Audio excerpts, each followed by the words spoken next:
Hey, I'm not sure what number this is, maybe 12. Thank you for sticking with me through this. I feel like it's arduous for anyone else. I get into it. So, we're looking back at our master list, remembering that your education absolutely must be based on truth. If it's based on anything false, then what's the point of knowing it? This truth is the basis, present and eternal life. So we're searching for truth. That's an education. Digging out truth and clinging to it. We've talked about what subjects or disciplines you want to include. We talked about the basic components, the nuts and bolts, what they boil down to. Purpose, why bother to learn these things? What's the point? Best teacher, who would be the best one to communicate these truths in these disciplines to your child, or you, and you, I should say. I've learned so much as a teacher. I haven't said that. This is by far my best education. Part of it's age, part of it's experience, but part of it is I care more. Part of it is I'm having to teach. That makes a huge difference. We're on classics right now. I think I already mentioned the book Thomas Jefferson Education by Oliver DeMille. This idea comes from him. But honestly, I've listened to his seminar on it. I've read the book. But I know more because I've listened to Andrew Pudewa talk about it quite a bit. I've listened to Andrew Pudewa's seminars about it more than I've actually listened to the real thing. I'm a Andrew Pudewa fangirl. You'll get that too. Anyway, Thomas Jefferson Education, there are 7 keys to that, but the 2 big ones, I think, are mentors and classics. Classics. So that's where I got this idea, just to give credit where credit is due. And I think most people go, oh, a classic, Shakespeare, Moby Dick, all the boring books you read in high school.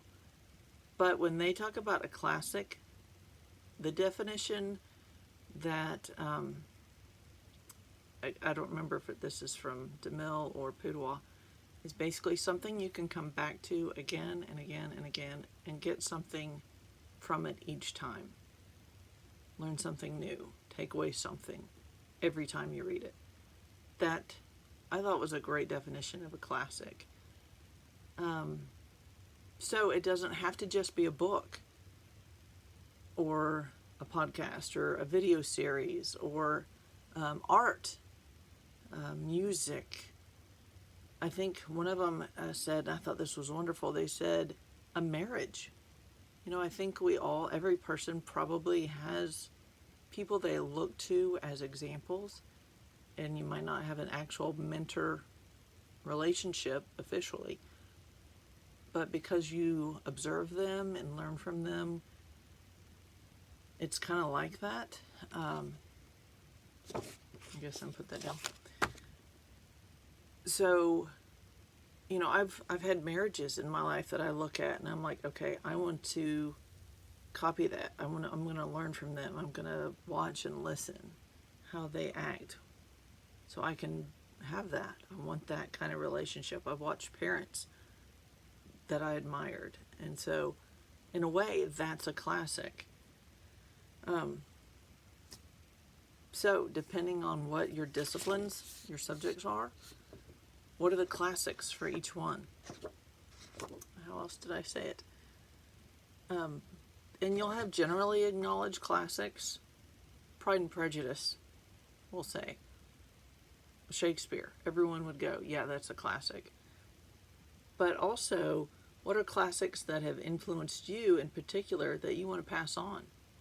I have books on my list that wouldn't make it into a high school or an elementary school or anything in public school. But I'm like, these are great books. It's great writing.